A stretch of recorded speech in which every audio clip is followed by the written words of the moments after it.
Chapter 20. An Amazing Revelation. "Do you know what I'm going to do?" Tammi Whitlock panted as she tried to strike Nancy in the face. "I'm going to fix you so your acting career—" Before she had a chance to finish her sentence, Mr. Spencer came dashing onto the stage. His face was livid as he cried out, "What's the meaning of this? Tammi Whitlock, stop that!" Without waiting for her to obey, he yanked the actress away from Nancy. "While I've been home with laryngitis, you've been getting away with something out here, haven't you, Hamilton Spencer?" Tammi screamed hoarsely. "You didn't ask me about putting on a puppet show. Emmet Calhoun told me about it on the phone. I had other plans for the Footlighters, much better plans." Nancy, weak from the battle with Tammi, sat down on a couch. She managed to describe to Mr. Spencer her sudden encounter with Tammi as a dancing puppet. "Yes, I was practicing," Tammi went on, "so I could ruin that next show. I was going to come on as a puppet and spoil everything. I'll still do it," she croaked. Mr. Spencer, now that he had recovered from his astonishment, glared at the girl. "You'll do nothing of the sort," he said. "Furthermore, I shall see to it that you are asked to resign from the Footlighters." "You wouldn't dare," Tammi could barely whisper now. At this moment, Emmet Calhoun rushed out on the stage to see what the commotion was.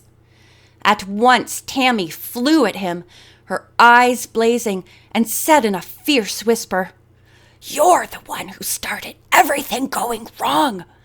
If you'd kept away from me, my brother wouldn't be in such a jam, you poetry-spouting old fossil!" This remark angered Calhoun so much that he turned white. "You would do better to study Shakespeare," he retorted stiffly, "instead of running around with nightclub performers. There was a time when I thought a great deal of you, but now I see I was wrong." "That's enough," said Tammi as loudly and vehemently as her laryngitis would permit. "You'd better keep still." But Emmet Calhoun, now that he had started, had no intention of keeping quiet. Turning to Nancy, he said, "I have eavesdropped on you and your friends ever since you came here, because I was interested to find out whether you could locate the lost puppet." Nancy looked at the actor in astonishment. "You knew about the diary?" she asked. "I was idly browsing around the attic one day and found the diary in the trunk where you saw it," Calhoun replied. "When I first met Tammi and took a liking to her, I realized the great difference in our ages and thought I would need to offer her something really valuable in order to win her. So, foolishly, I told Tammi what I had read in the diary. I expected she would keep the information to herself, and that together we would hunt for the lost puppet. Tammi just made fun of the idea, so I gave it up. But she had a little scheme of her own. Tammi told me you heard that Chuck Grant is her brother. She had told him the story of the valuable hidden secret, and he in turn sold the information to two men named Terrell and Longman. Nancy was amazed to learn of Tammy's involvement. She looked at the actress and said, "So you're tied in with the mystery of the dancing puppet?" "I never had anything to do with the puppets," Tammi maintained stoutly. "Except I did telephone to you once and say I was the dancing puppet. I overheard Mr. Spencer's plan to see your father, Nancy, so I knew about you Drews. I mentioned it to Chuck, and he told Longman, who'd heard of your detecting. He happened to be around here the day you arrived. It was Terrell and Longman who made all the trouble here." "Did you know," Nancy asked her, "that both men are in jail?" No! Oh, it can't be true."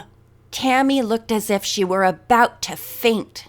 Realizing this, Mr. Spencer helped the actress to the couch on stage. As the whole group sat down, he urged Tammi to tell all she knew about the crooked dealings of Terrell and Longman. Tammi did not speak, so Nancy, now filling in the gaps in the mystery and doing a bit of guesswork, told what she knew of the story. She said the two men had found the cannonballs, probably in the attic, and had hidden them in the hay until they found a market for them. When I came here to try to find out about the dancing puppet, Nancy went on, one of these men followed me upstairs with the doll's trunk containing a cannonball. He hurled the trunk at me, hoping everyone would think it was an accident. Tammi began to cry. She nodded in agreement. With hardly any voice left, the young actress said, "I'll tell you the rest of the story. It was Longman who did that.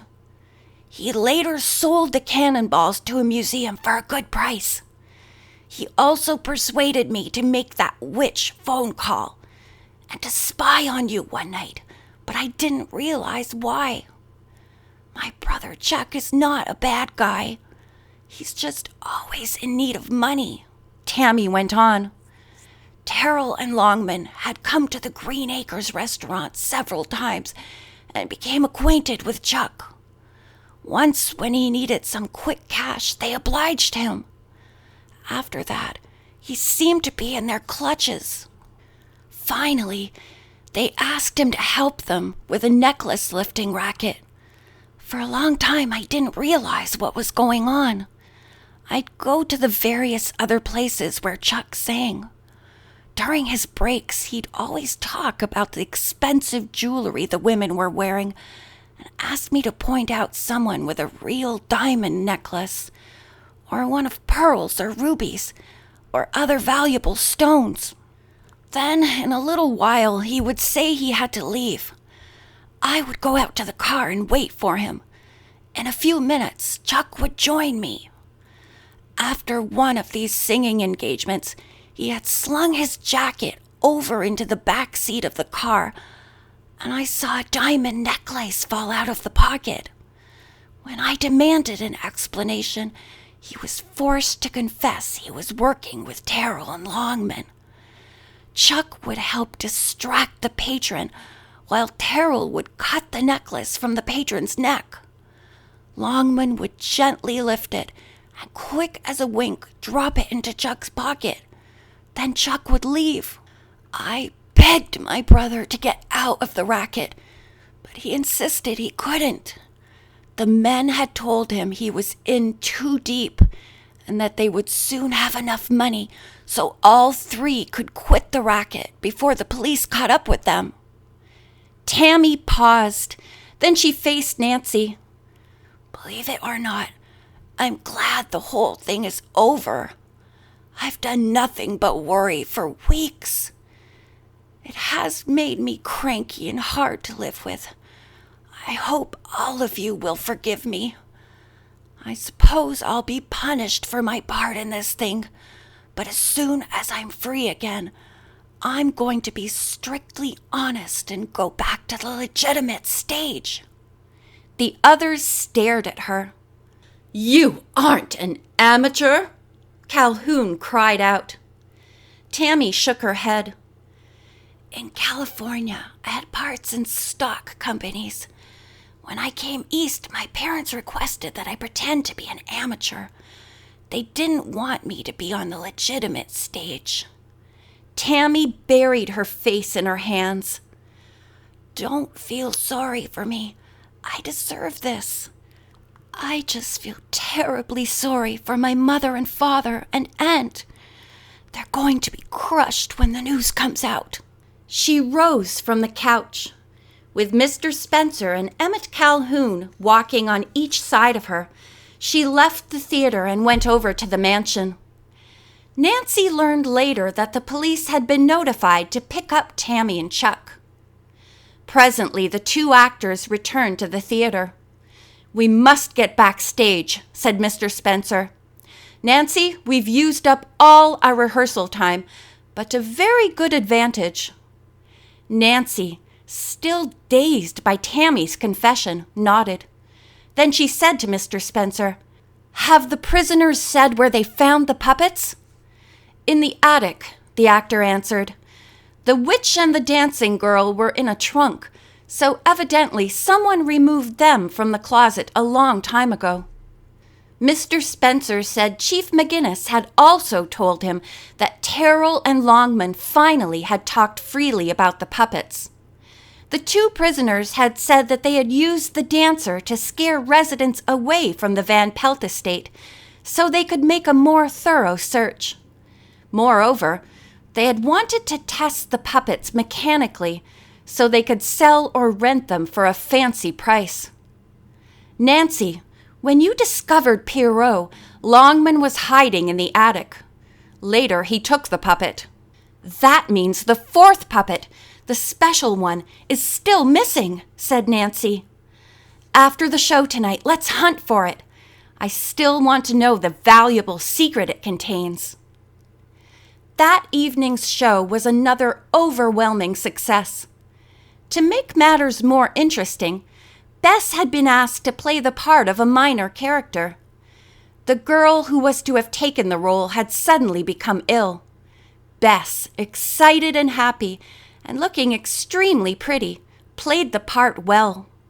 Lines she could not remember she improvised, and her performance brought a good round of applause from the audience. As soon as the show was over, the Footlighters were called together by the Spencers to vote on the idea of a puppet show. There was unanimous acceptance of the plan. Then the actors returned to the mansion and removed costumes and makeup. Congratulations and good nights were said.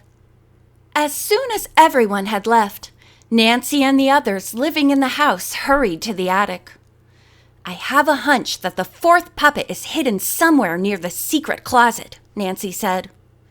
One by one, trunks and boxes were moved. With a flashlight, the girl detective examined the floor carefully. Finally, she decided on a spot and asked the men to help her pry up the floorboards. George and Bess each held a flashlight. Margot looked on intently. Suddenly, one of the wider boards came free. Below lay a handsome male dancer puppet in Spanish costume. "We found it!" Bess exclaimed gleefully. She whirled around, causing her light to shine in another direction. "Bring that light back here," Mr. Spencer called excitedly. He and Emmet Calhoun, with Nancy and Margot helping, pulled up another floorboard. The hidden puppet was freed. "He looks almost real," George remarked. Nancy already was lifting his velvet bolero and white silk blouse to look at his back. In it was a door with a tiny knob. Quickly she turned it and opened the little door. "Papers!" she cried. Nancy pulled them out and with a quick reading of the first page discovered that here were the directions and working drawings for a clever invention. Mr. Spencer was extremely interested. "I studied engineering before I switched to acting," he said. "These drawings are of a device that we now call fuel cells, machines for continuously producing electricity from chemical fuels. The Van Pelt type was to be used on melted aluminum. Of course, 50 years ago, that element cost too much to make this invention feasible. But today, with aluminum inexpensive, it's a very worthwhile idea." "Oh, Nancy, you found it!" Bess cried proudly.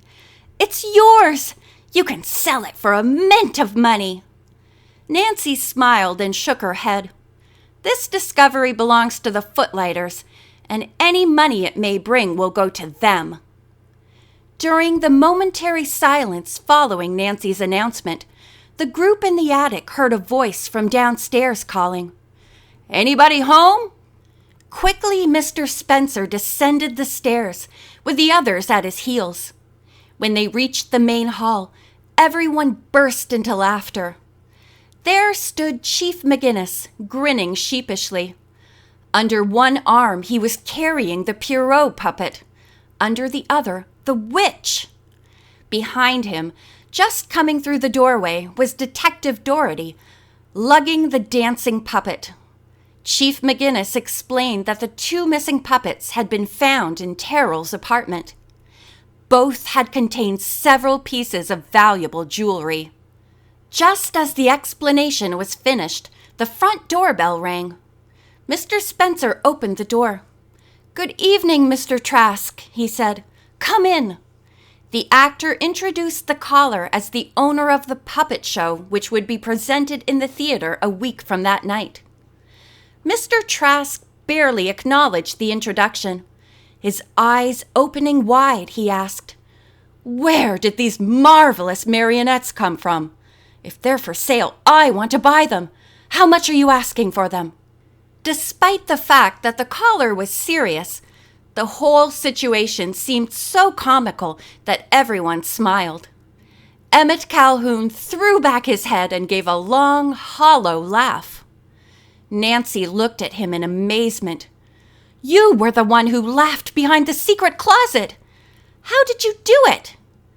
Emmet Calhoun stopped laughing long enough to say, "Nancy Drew, I'm surprised you didn't discover the secret stairway which leads from the closet in my room to the back of that little attic closet. I'm a bit of a detective too, you see. I imagine that stairway opened into the attic years ago." Gaily, he quoted the lines from King John. "The day shall not be up so soon as I, to try the fair adventure of tomorrow." That fits me, thought Nancy. I'm ready for a new mystery to solve, even if it's before dawn. Fate was waiting for her to take on the Moonstone Valley mystery. The caller, Mr. Trask, who had been looking on in astonishment, now repeated his offer to buy the puppets. "More money for the Footlighters," George exclaimed. "Nancy's not only an ace detective, but a money-maker and a top actress." Nancy waved aside the praise. "The club will vote, of course, on what to do with the puppets. But if you ask me," she added, her eyes twinkling, "we should keep the dancing puppet and her friends. They may come in handy sometime when a live performance isn't ready to go on." Mr. Spencer laughed heartily. "Detective Drew," he said, "you're absolutely right. Puppets saved us once, and these just might save us again." The end.